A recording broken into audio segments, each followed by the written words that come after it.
Welcome to our session today on connecting media quality and performance, where we're going to explore new frontiers in performance measurement. My name is Dan Slivyanovsky. I'm the CMO of DoubleVerify. DoubleVerify powers media quality and performance for some of the world's largest brands, marketplaces, and publishers. Our mission is to make digital advertising stronger, safer, and more secure.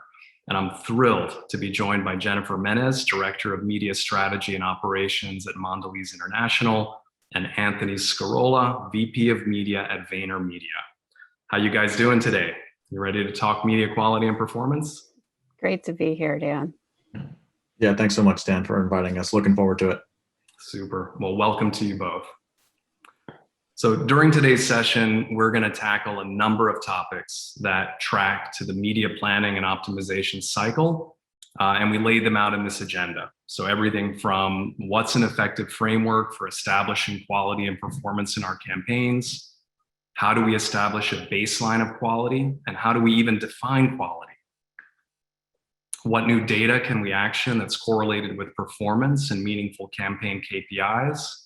And in today's media new normal, where we're seeing things like user privacy and cookieless requirements, how can a brand adapt and evolve to ensure continued campaign success? And finally, we're going to make time for Q&A at the end. So we want you to leave this session with good strategic ideas on what metrics really matter, how do we power performance, and what does the future of targeting and measurement look like? And we have Mondelez and Vayner to talk through some case studies and optimization techniques. So media quality speaks to an impression's potential to perform. It's a prerequisite to performance. And we believe that it's the combination of quality and performance metrics that really drive success and outcomes. So let's talk about the right framework to tackle this landscape and set up our discussion.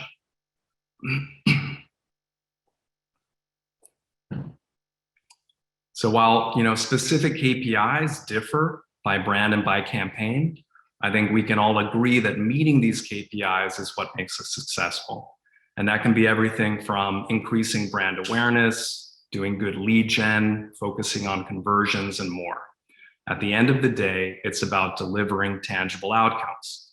But before we can even start thinking about specific performance KPIs, we have to have a baseline of quality. And to establish that baseline of quality, we need to make sure that we set things like our brand suitability or NGO parameters, that we operationalize them throughout campaign execution, and that we're continuously vigilant and make necessary optimization adjustments on the fly. So once we have that quality baseline and we know that we're targeting inventory that, again, has the potential to perform, we can layer on additional performance metrics that are correlated with achieving campaign KPIs.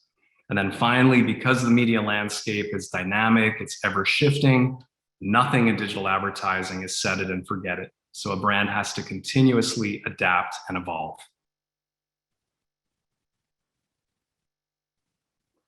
So let's discuss establishing a baseline of quality. And first I want to start with, laying out some key definitions, and then we'll get into real life input from our speakers. So in our world, a foundation of quality includes 4 key elements. The first is fraud.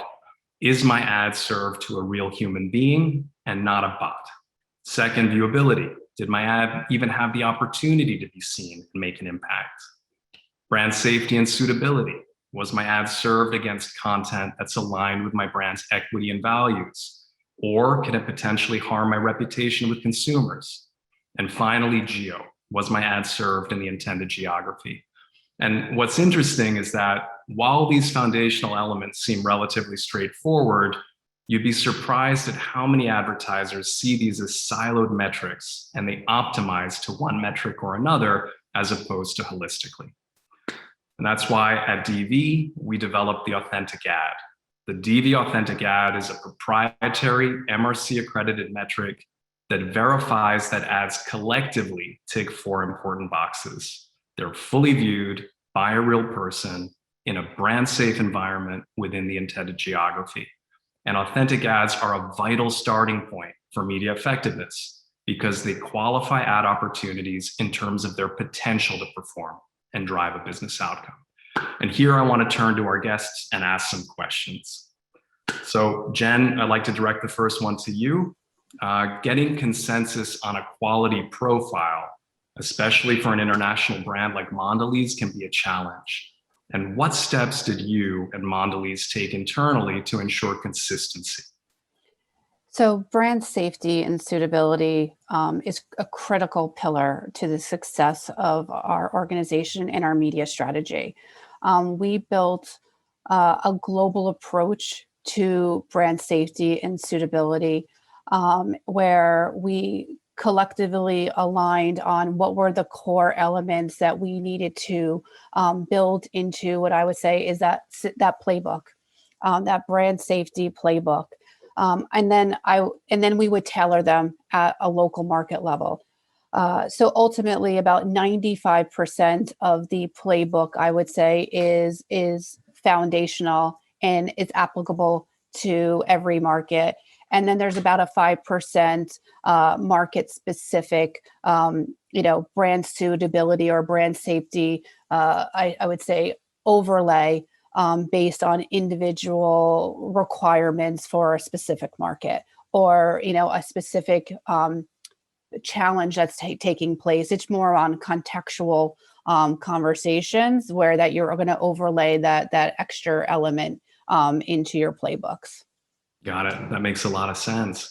In addition to kind of setting that baseline where you have foundational elements, ad hoc adjustments, how do you view different channels? Specifically, we know that a lot of your media is also run on social platforms. And are there any, unique prerequisites for something like social that make it different from the rest of the universe of supply?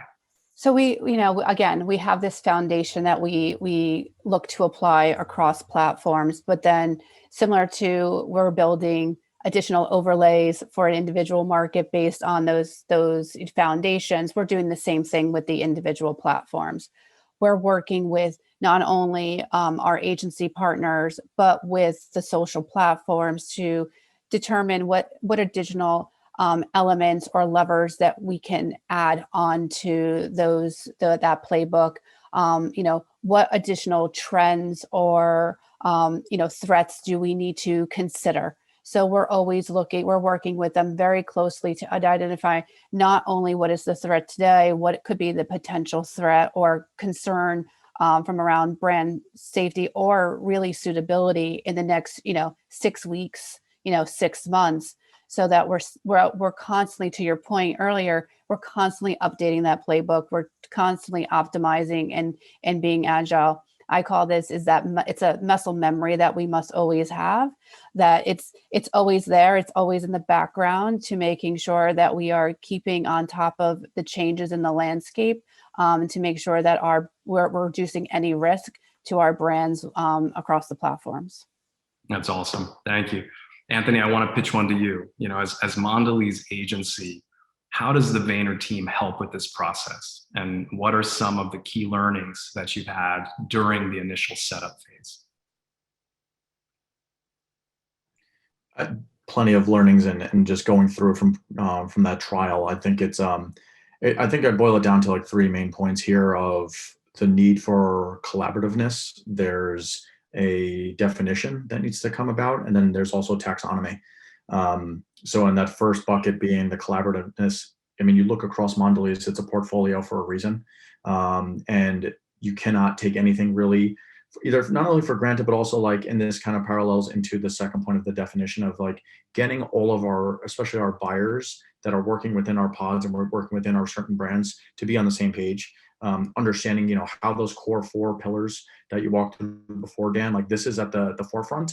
This has to be applied at the brand specific level. The definitions, that's on us at the Vayner level to be able to level set those for everyone that is involved. There is no miscommunication there, anything being misconstrued that then gets applied as we're going about setup, and all of the setup culminates into taxonomy. I can't emphasize that more if I could try, because taxonomy is our living, breathing just source of truth. It's how we report. It's how we understand block rates. There's so many ways that we can granularly get into that based on how our name conventions are, that then tie back to each of the brands that ladder up to the portfolio. So all of that be considered across the entire portfolio, but a true team effort that's needed, and also like a very much an open dialogue with Jen and the Mondelez folks as well to make sure that we're doing this collectively and correctly. So, not an easy task, but one that you really have to parse out and make step by step to be able to do so correctly. That's a perfect segue into my next question, Anthony. So, once you've established this baseline, you need to operationalize it. And, delivery is not static. There are constant changes out there. I'm sure you guys are looking at the data and the delivery stats and balancing things like protection with scale and reach and so forth. And can you talk a little bit about, in executing against a baseline quality profile, how do you make sure that you don't limit scale? In the past, were there any specific challenges that you faced with Mondelez, and how did you overcome them? For sure. It was one of those that, I think at the forefront of our minds, we always, generally speaking, we're worrying about brand safety, we're worrying about suitability. But as we're looking to refine this, the scale, the reach, and the pricing are all ones that were further in front of our minds to be able to like we were saying before, it's never set and forget it, but this is one that has to be a multi-day operationally going into both DV and Pinnacle, but also the platforms themselves. So I'd like to be able to, and synthesize this across where those need to be looked at, kind of separately but equally in terms of if we're seeing something and maybe it's like a granular read from a report that we have automated and set up within Pinnacle that translates to a domain or an impression being served, and maybe it's an aggregate or a trend, do we gut check that, and how do we gut check that within the platforms themselves, natively speaking, to ensure that that those tags are in place? And what we're seeing is, can we do something about that, and how do we go about that within Pinnacle to ensure through reporting and through their dashboard? So I think that's a very, very much a huge effort to make sure that we're looking at DV and platforms specifically, but also in their nuanced fashions, to ensure that we are gut checking on pricing. How are our bids? Are they going up? Is scale being limited? We didn't reach any big hurdles in terms of scale, thankfully, but that was always one that we were almost kind of worried about. It's like, is there something maybe we're just, as we're first going about it, did we forget something? It just you kind of have those, just your anxiety just builds up just to, generally in normalcy speaking. But, thankfully it was one of those, it's just more emphasis on the different UIs that needed to be just marrying those trend lines to ensure that our CPMs weren't getting too high. And then also that, our reach and our scale weren't too affected. And so I know, Dan, another last component of this is then thinking about, okay, well, now that we have those set, okay, do we want to maybe adjust, post-bid, maybe moving that to a pre-bid solution? So, I think that one was a big challenge as well, making that shift. Got it. And I want to come back to that in 1 second, because we have a great case study to show on what you did and what the yield was. But first, Jen, in hearing Anthony talk, it sounds like for a global brand, there's a ton of complexity, by region, by campaign, et cetera.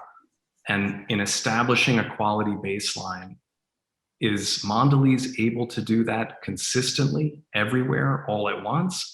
Or is it metered and specific to the region, to the campaign, based on nuances or limitations? I mean, we do strive to do it at scale as quickly as possible. So where there is the capability, from a taxonomy perspective, it is a global standard. So the taxonomy that Anthony and the Vayner team is using is the same standard that we're using in other parts of the world by maybe a different agency. So it really, we do try to establish global requirements.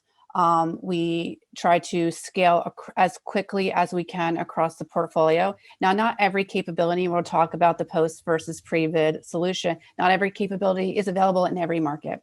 Not every market can handle the pricing dynamics of, maybe a pre-bid solution.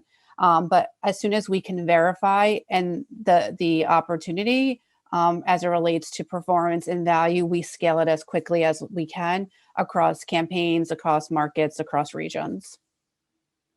Awesome. Thank you. And that's the perfect setup for what we want to talk about next. I know that Mondelez recently did evaluate its post-bid versus a pre-bid strategy. And, there was something specific that they wanted to address. And, Anthony, maybe you can walk us through that. I just want to first set up why this is material. So post-bid blocking can safeguard the brand, but it typically comes with a cost. There's an outlay of budget because the impression is still paid for. Pre-bid, in contrast, means that the impression is avoided. And this protects the brand, but it also simultaneously saves the brand money because it's not buying that impression and relying on blocking. And in addition to that, it gives the publisher the opportunity to monetize that ad opportunity with another suitable advertiser. So it's win-win across the chain. Anthony, do you want to talk through a specific challenge Mondelez might have had and what you guys implemented and what the results were? And being in the brand safety space, this is like a best practice, really. And then you're applying that practice of if you're going post versus pre, you're applying that to your brands and your clients in the best way possible that meets their objectives and how stringent they want to be in the space. So starting in the post bid, block rates were around industry average. There wasn't an alarming number. 11% is not, it's not zero, but it could be a lot worse. So effectively moving from a post bid, seeing that 11%, also all along the way, you're addressing and assessing scale and also in waste, both from an impression and a dollar amount. Especially dollar amount when we're talking bottom lines here, but also when we do have the ability to get transparent and see granularity to those impressions being served, that's a 1-2 punch there that you want to mitigate. And so, having enough stat sig against the post bid to make us feel like if we challenge ourselves and go to the pre-bid solution, this can maybe serve in a few different ways. The one biggest caveat being, is this really going to hinder our scale? That was really the biggest concern out of all. And based on a level playing field, I think culminating to a 4% is rather crazy to see. It's very close to that zero. I know like zero is kind of impossible to get. So effectively moving to the pre-bid was able to feel like our brand safety and our suitability was in a better place. We weren't spending either extra impressions and dollars in just inventory we just didn't want to be in to begin with. Post-bid, it does serve in that catch-all, but if we can effectively get ahead of this in the pre-bid to help our block rates, to help our CPMs, to then equate to more media dollars, while all the while being even more brand safe, this is why this is a case study. That's music to anyone's ears, and especially as what we want to be able to put in front for Mondelez. This slide says it all. And how pre-bid really came about, and the challenges and the thoughts that we were worried about scale, but at the end of the day, if we're able to show lower block rates by a considerable margin to then roll up to savings in a brand safer manner, that was a success.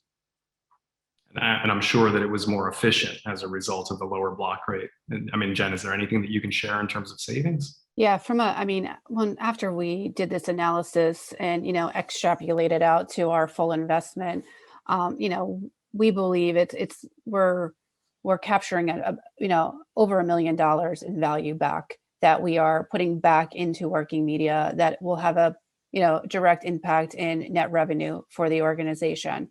So this was seen as, we piloted this in the US, where pre-bid is available and where the pricing dynamic is showcasing that value return.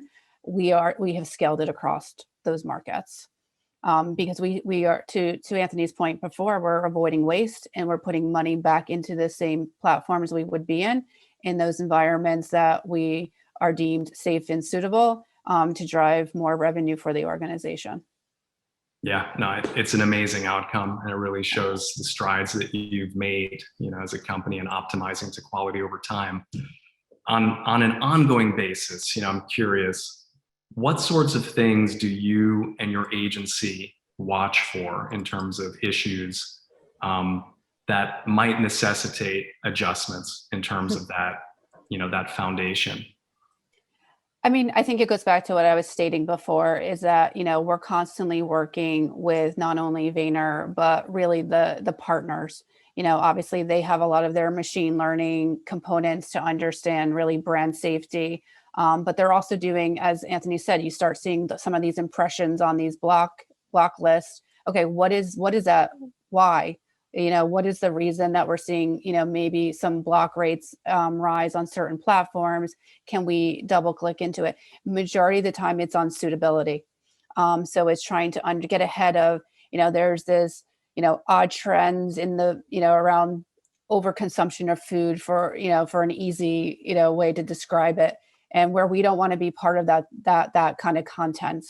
So they're always trying to understand, maybe it's for some reason we're getting in language type of content that, that is not the environment that we feel that will, bring the highest revenue back for our organization.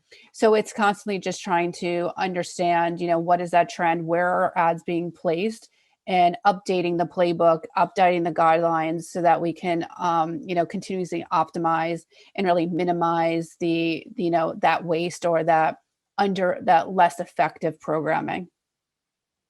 Got it. So it frees up investment to put into higher performing media. Correct. Which makes total sense. Anthony, I know Vayner is key to that process. Are there any, tips or tricks that your team does to ensure, that we're continuously improving quality over time?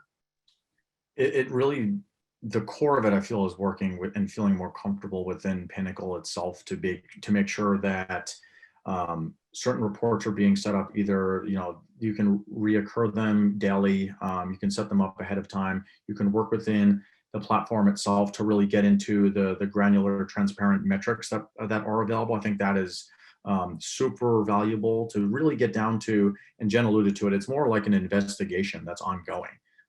You're never really content, I would say, because in a given day, there could just be a trend that even with our best foot forward in our efforts to put fraud and viewability and NGO and brand safety all in our best foot forward, there still could be something that could arise. And so to be, and like with all of our buyers being like, fully ingrained in the UI and the platform in a daily cadence, like to then just understand which reports you need to pull to then address block rates, but also where is the inventory being shown at, and then what is the correlation there, and is there anything that we need to maybe even raise, and then we bring to like the likes of Jen, that maybe is kind of like a blurred line or something that is a gray matter, that maybe we do not feel comfortable working further, and then we address that and we go forward in how we want to become more suitable. I think a lot of the times these become a lot of these jump balls, so to speak, in terms of the space. But you can't let it go just unrelinquished, and to ensure like, all right, well, if it is out of language, is it because of a bilingual speaker versus something that could be like ASMR or whatever that is with like the the overeating. So these are the parallels that are crossed, going across those 4 pillars, Dan, that you walk through, but also applying that within the platform that ladders up to each brand, that then what maybe a brand specific goes differently than what the portfolio does, but they're being looked at very much similarly, in making sure that we're being effective as possible. Again, it's limiting the waste, ensuring that brand safety throughout, through the use of Pinnacle and the metrics and the reporting that it provides us. Perfect. Thank you for that. No rest. We love the results that kind of show what you guys have achieved in terms of optimizing around quality, and the results don't lie. And I think this is really impressive, this slide. Basically it shows that as a result of all of these smart optimization steps and continuous adjustments and continuous refinements, Mondelez has significantly outpaced the benchmark for its category in a material way. So, congratulations to you both, because you're driving real gains relative to the industry. So I think now what we want to do is shift gears. We have addressed media quality, and media quality, again, is a precursor or a prerequisite to performance. And now we want to talk about, what performance is. How do we measure performance amid a shifting industry landscape? and also address some of the new trends that are emerging, like the need to be privacy friendly and leverage privacy friendly data signals for targeting and optimization. And that's what we want to talk about. So until recently, many advertisers and brands look to third-party audience data for targeting and measurement across their campaigns. But this landscape is fast changing, and we all know it. This is what's been making the headlines for the past 12 months plus. Data shows that the vast majority of consumers are increasingly concerned about their privacy and how their data can be used. And moreover, we're seeing stringent data privacy regs like GDPR in Europe and CCPA in the US, as well as the decision by web browsers to sunset the use of third-party cookies. And all of this is ushering a shift away from third-party audience targeting. And it's a dilemma. This is a disruption that causes brands to look inwardly and decide how they're going to address these changes and continue to drive efficiency and effectiveness when it comes to media. And similarly for us, product innovation around solutions that are privacy friendly on the one hand and offer precise forms of measurement and optimization on the other has been a top priority at DoubleVerify. And so what we're going to talk about next with our guests is about DV Authentic Attention. And this is the crown jewel of DV's performance solutions. It leverages new data sets correlated with measurable campaign KPIs. And importantly, DV Authentic Attention is an overlay. It builds on DV's authentic ad. And again, the authentic ad is all impressions that are collectively viewable, fraud-free, brand safe, and in geo. And authentic attention then provides additional data points that are correlated with campaign effectiveness. So what does DV Authentic Attention look like when we get under the hood? Well, it comprises over 50 data points that basically provide performance insights, all using a privacy-friendly methodology. And the data within the solution falls into two cohorts, which we report on within Pinnacle as indices. So they're easily measurable and benchmarkable. And we call those cohorts exposure and engagement. And the exposure index is a measure of ad presentation. So it takes into account things like time in view of my ad, the share of screen, i.e. the same size ad would have a larger share of screen on a mobile device than on a desktop, and so forth. Video quartile performance, and more. So it's the quality of the ad presentation. The engagement index is a measure of user interaction. And here we're looking for proof that the user was actually there, alive, during the time of ad exposure. And engagement looks at numerous user interactions at the device and at the ad level. So things like ad device and browser touch events, scroll events, clicks, hovers, mouse overs, video playback, even device orientation changes, flipping a phone sideways to horizontal mode, and much more. And reporting on this data and making it cogent for brands when it comes to optimization is a paradigm shift for verification. It effectively moves us from protection and quality measurement to predictive performance intelligence that happens to be privacy friendly to boot. With that, I want to turn it back to our guests. Jen, Mondelez was involved in the early access program for DV's Authentic Attention. You were an important customer, and you helped us test the product, validate its effectiveness, and you continue to use it for different use cases. What drew you to the solution in the first place? We're always looking for products and solutions to really drive more effective programming. Obviously the higher, there's always the cost factor, but the more effectiveness we can drive out of our media impressions, the more net revenue we gain as an organization.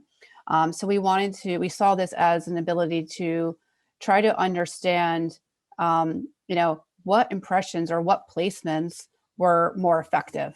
And could we optimize to that more effective programming in relation to cost to drive higher net revenue for our brands? So real business outcomes, of course. Yes. And today, how does Mondelez measure performance, and does it vary by, let's say placement or format or something else? We use many different, I would say, reporting and methodologies to look at performance. So, on an annual basis or a biannual basis, it is market mix modeling. So we are looking at, return on investment at the platform, at the tactic level.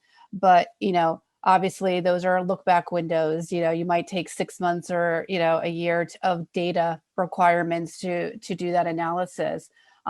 So, testing programs such as this gives us a better sense of to understand, engagement rate. We know that there's a direct correlation between engagement and sales. If we're able to understand that, these impressions or this creative campaign has a higher engagement rate, can we do in-campaign optimization that will ultimately, provide more effective programming and revenue in the end? So we're always looking at, different types of, I would say, look back, reporting, look back methodology, but trying to even get closer to, what I would call near term or short term reporting so that we can, work with Vayner to really drive, consistent optimization to extract the highest level of performance out of our media.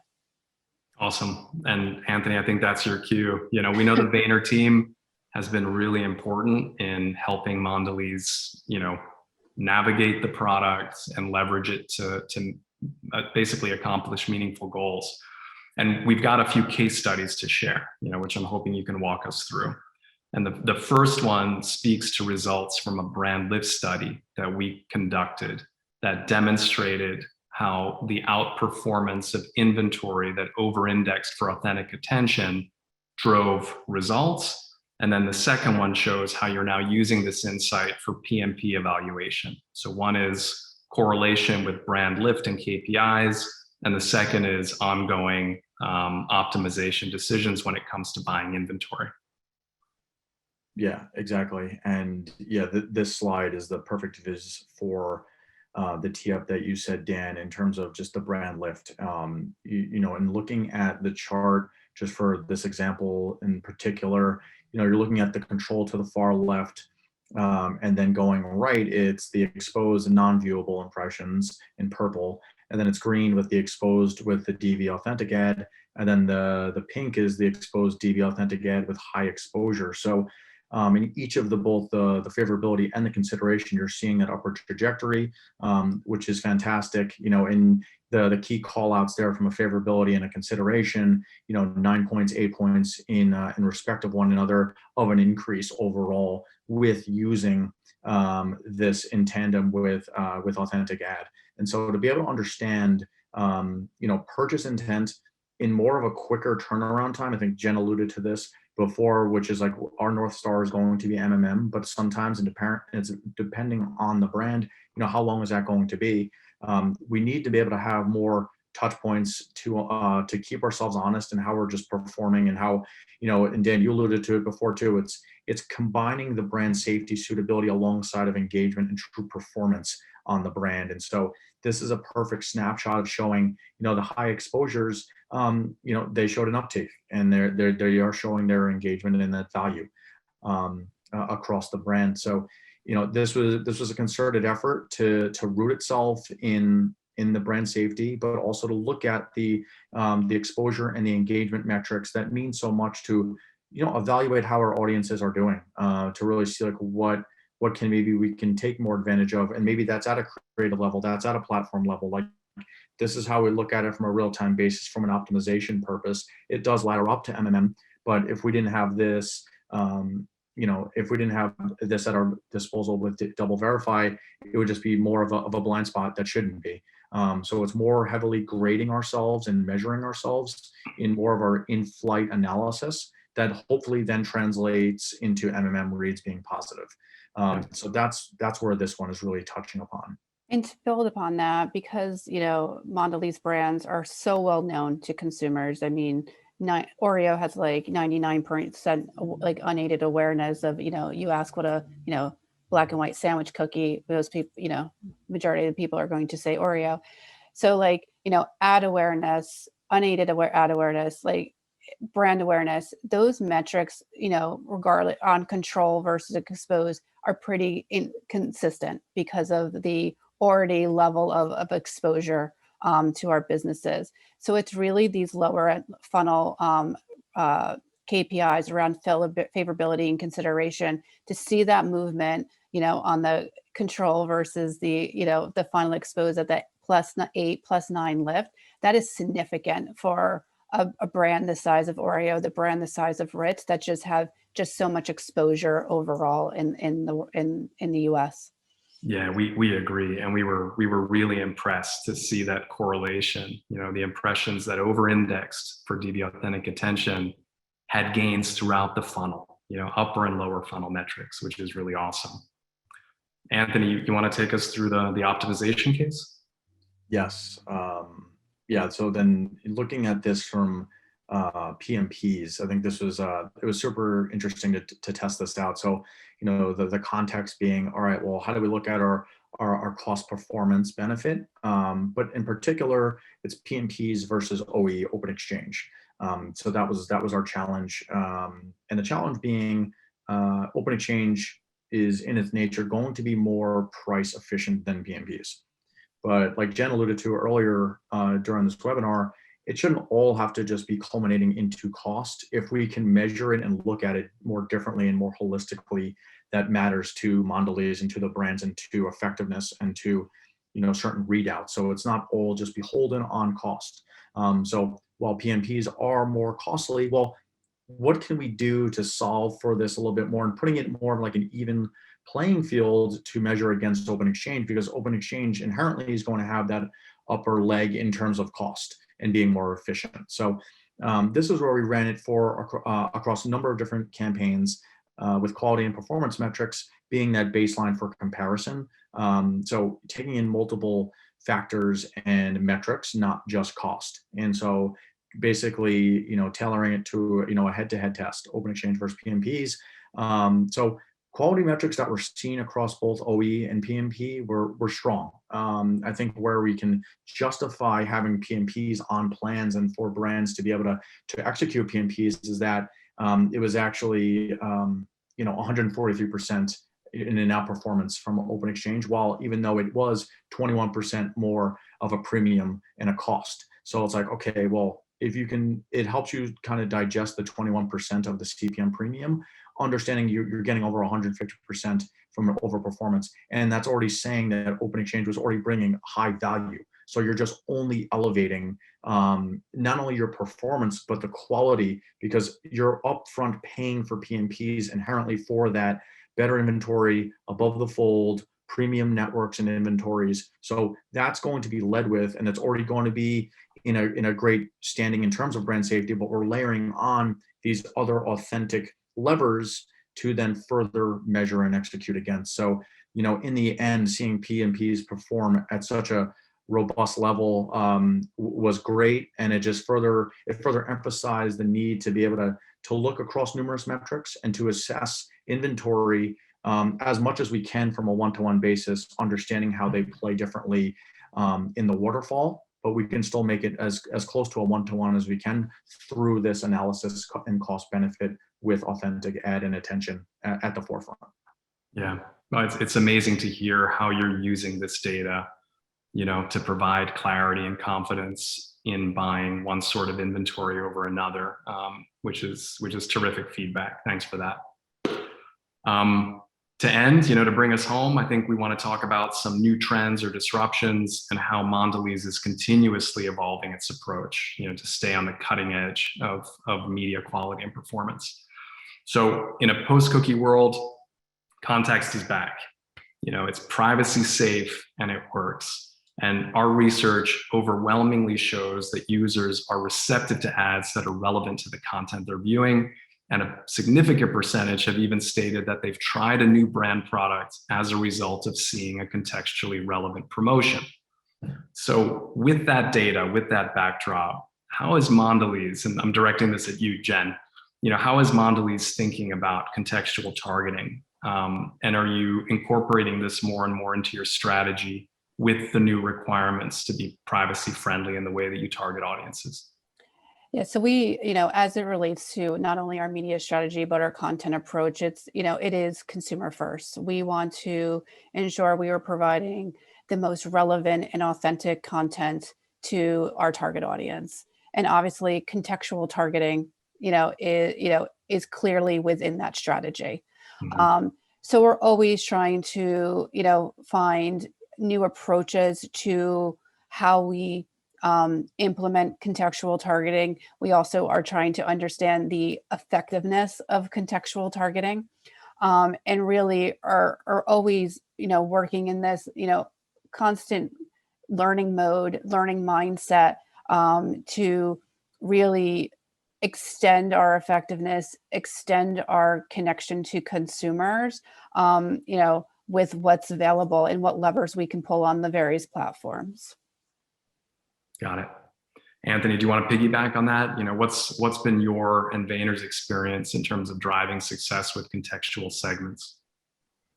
Yeah, I think Jen nails it and addresses it from a whole, and how we translate that, define that, is going to change in the future. And I think the points you bring up, Dan, are important, and one that has been at the top of our minds for weeks, if not months on end at this point, as we're further gut checking and forecasting how we can evolve. I think that's the biggest word to be able to say and to categorize contextual, because it's going to change, it's going to evolve. How do we at Vayner complement Mondelez in doing so with a wider data strategy? So I think of contextual, we take a step back, we assess our data strategy as a whole. Okay, well, how do we then maybe want to tap in further with first party data that we have at our disposal?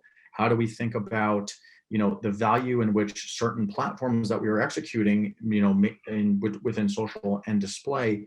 Well, what are those levers that are now involved, or like what do we need to look at more specifically that's changing, where maybe there's a push to have it live more natively in the platforms and be able to like execute and aggregate that data along the way there that we can use, or maybe there's certain creative that push the user to be more involved and engaged, that maybe we can do something with that data as well. So contextual and just data as a whole, I look at it from a broader just roadmap perspective of, with all of these changes coming about with iOS 14.5 and then cookieless not too far out after, all of this needs to be put into a wider roadmap and understanding, okay, well, where does contextual truly lie here? It's probably going to look different than what we're doing now, but that's okay. But we have to look at this very much in a platform by platform specifically. And then how do we then marry that to the brand, to their native platforms, and what's available that we can start to get ahead of in the meantime. So it's very much it is a wider approach that is needed, that ladders into our data strategy, with contextual being so strong, but the evolving has to be the utmost of importance. Got it. Well, it's great to see you guys, embracing privacy-friendly solutions that still inform performance. I think, DV authentic attention, contextual targeting, these are all examples of that new crop, which is very different from what we used previously. At this point, we've got 15 minutes left. I think what we'd like to do is open it to Q&A. And just a reminder to everybody, to the people that are tuned in, you can ask questions as part of the Q&A function in the webinar, and we'll answer them as they appear. So we've got a few here already. First question, this is really to either one of you. So the question is, why does a brand need both pre and post-bid protection? Isn't one of them enough? Who wants to take a swing? I can, maybe we can both take this one. I think from a pre-bid perspective, it's avoiding of waste. It's basically, why am I throwing money away for, I'll never get that investment back, that funding back. And then, not every solution is perfect. So the post-bid also helps you, capture, the situation where ads do fall between those cracks.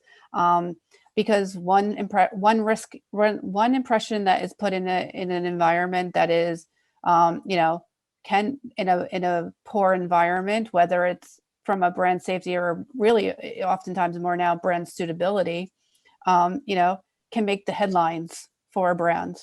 And we've come across that. We have it, and it's making sure that you're putting every product opportunity in place to make sure that you're extracting as much value from your investment and these levers that you're putting out there, and putting as much risk avoidance as possible as well. Yeah, and I think the only thing to piggyback off of that, Jen, is that's going to vary based on your brand, your client, your objectives, and also relation to like your inclusion lists. Like if you're just only running on a few different exchanges or a few different inventory selections, you're not really going to need all the bells and whistles that pre and post give you. So it's depending on your scale, like how broad your demos are. It relates to those behavioral and those the setup functionality to then say what is worth the CPM and more of those guardrails that are in place, like what matches the objectives to my brand and my clients based on the inventory you're actually running on. I think the wider you go there, the more that it becomes more needed versus if you're really shallow there, then you don't really necessarily have to lean into further. So I think inventory is a huge part of that as well. That also then it correlates to how important it is for your brand and your client in the brand safety environment. So all of that being very considered when you make that choice. Yeah, great responses. We've got another one here, which is there a component of quality, e.g. brand safety or fraud, that's of greater importance to you? They're all of the above. They're all critical. I mean, those four levers, Good answer. the four that you had on that first or second page, I mean, they're all of equal value. Because yes, brand safety, as it makes sure that your ads are not landing in content that is just not, appropriate, or, is just puts your brands at high risk. But we don't want to waste money on bots as well. So we don't see one versus the other. It is the whole, it's the full suite collectively that is important to us. Yeah, all of them being 1As in culmination. There shouldn't be a difference. Honestly, I think brand safety is probably the trickiest because it is a lot of subjectivity that's involved. The other ones are very cut and dry. If it's out of geo, you can get down to the IP or to the level which you need to investigate that to understand this is an issue. Viewability, you put in staunch thresholds there to ensure that if you're 75% threshold, then you're already eliminating some of the waste there. A lot more cut and dry. Same with fraud. Like you can tell if you get down to the SSP level to understand if there's domain spoofing and things like that, you can address that. You understand that you can make action about it. With brand safety, and something that we went through this past year, generally speaking, there were way too many issues and occurrences going on that we had to make sure that our brand safety was even further buttoned up. So that's where I think that one's probably much more of a heavier lift, because you need to then bring in news and virality that maybe you just couldn't understand, but it's all layered in the fundamentals that we already have. So it's more of, okay, well, where do we need to add on or to elevate further there? The other three are really just executionally that we'd be able to make more of an opt-out on. Brand safety sometimes just comes out of the blue, and maybe just adding like more, negative keywords or things like that. Got it. There is another question here relative to brand suitability, and I think it's particularly salient given the year we just had, and it's given how quickly new issues arise in the news. Man, 2020 was chock full of news cycles. How do you manage your protection to ensure coverage? So I think this is more like this is an operational and execution issue. Maybe the agency can take the lead on this one. Yeah, I think in looking back on it, Jen and I, we've joked about this. Now that we've gone through the unbelievable amount of occurrences that have happened that you could not have ever predicted in any sort of sense. We looked at it. It's a very much yes, we're leading on double verified to be that source of truth with what we're implementing from like a negative blocking perspective, or you look at it from a platform by platform perspective of negative keywords, its categories. It's maybe down to the videos. It's looking at adjacencies that are so important that we want to make sure that as chatter comes on, and especially like within a news-driven platform and environment like Twitter, we had to make sure that we were abundantly clear as to what we felt like we were good with and showing. And I think what we started to do once some of those news cycles came about, out of the utmost of just being secure and safe, we wanted, in some instances, we just paused outright, wanted to see where the dust settled. We didn't even want to play in the space. In other areas, we did a crawl, walk, run perspective of doing, all right, well, maybe we just go 25% of budget. We move to 50 when we feel a little bit better, or as we continually layer on new brand safe approaches. And then we eventually get to the run phase or business as usual, 100%. So that was looked at, I think, predominantly with Twitter, just the way that the users interact there. But there was no difference also in what we were adding continually and daily with keywords. We would meet internally to distribute these across our entire portfolio. And then that's also getting down to the channeling categories when you're thinking about more of the OLV and the video landscapes and those platforms. So you're looking at it by format, you're looking at it by platform, and you're looking at it across the board. So that one was exhausting. The one best thing about 2020 is now we are like, you can throw anything that is coming into the news now, we will handle it and we'll be fine. It's not as how worrisome it used to be, because we have these levers already in place and these next step approaches. You have a forged process. Yeah, and I think it goes back to you can't do it all by machine, so it can't be all done by products. So much of 2020 and early 21 was humans seeing what was trending, humans, making the decisions. We couldn't wait for the reports to come.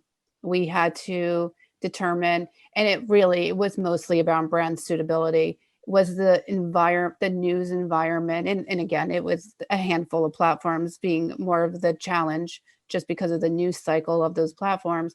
Was it a suitable environment? And, we made decisions relatively quickly, pause, go back on, just because we wanted, consumers to have space to be able to digest that information and not be bombarded with our ads. That seemed completely misaligned with what was happening in the world. So it was more of, giving consumers the space to absorb the situation that was happening, whatever it is, the pandemic, the social justice movement, the capital, like we can just continue to name them, give them the moment to digest that moment without getting hit with a brand ad that was talking about like, don't forget to, have your cookie with your afternoon, like as your afternoon snack. Like it just was completely disconnected to the environment. And we're a very connected company. We're a human company. Yeah. And we want to make sure that we're empathizing with what's happening in the space, in the world at the time. Yeah. It was a year for sure. We got an interesting question as you were talking about brand suitability. How do you view brand safety in the instance that the ad is a full page takeover? I guess by that it means there isn't content adjacency. We don't do those very often, so it's not as much of an issue. I mean, I think it goes back to the platform it's being served on.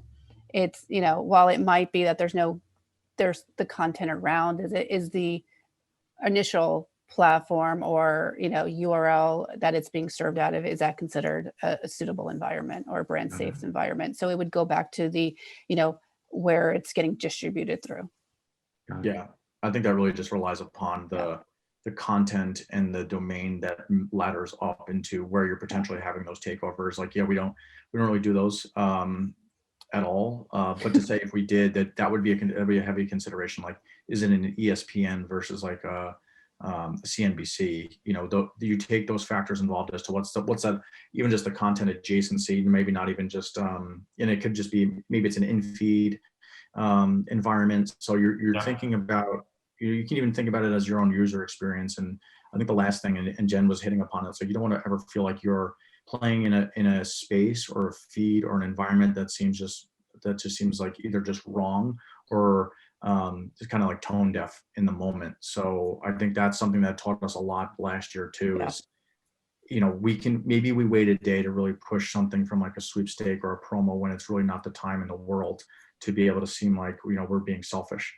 So the content and your messaging and the creative have to be able to be looked at granularly into where it's going to be potentially served. And that regardless if that's a homepage takeover or if that's on a, embedded in a screen or whatever you want to call it. So I think it's a conscious effort that it has to be a thoughtful one too.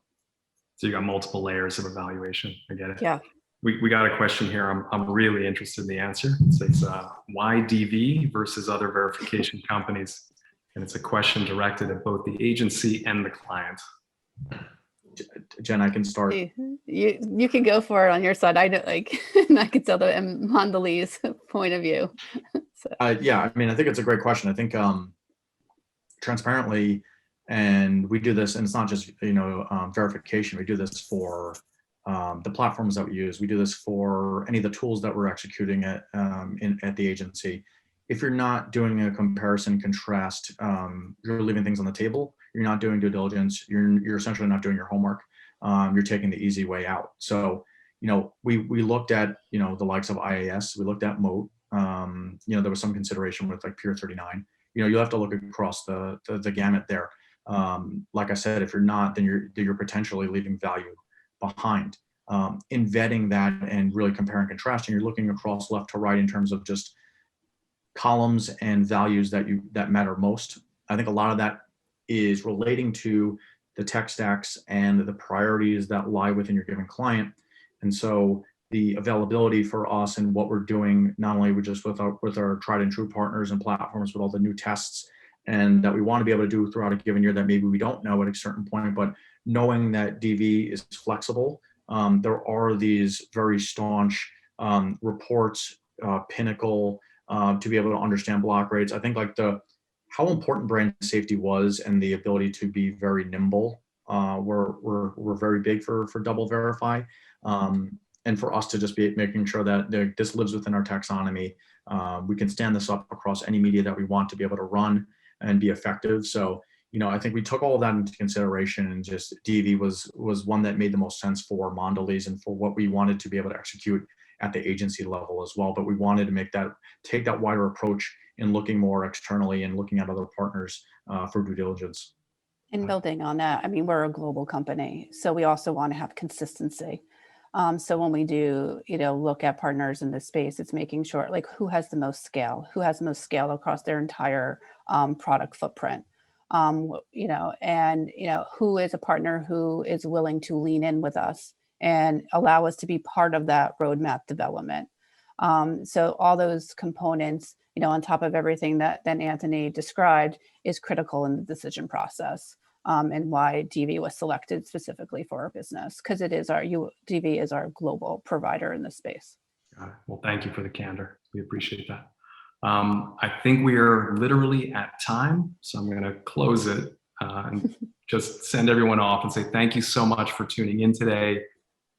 We hope you liked the session. We hope you found it informative in terms of ways to measure quality, optimize for performance, deal with emerging trends like privacy, etc. Should you have any additional questions, please reach out to us directly. Thank you, Jen and Anthony, for joining me today, and to everyone who tuned into our event.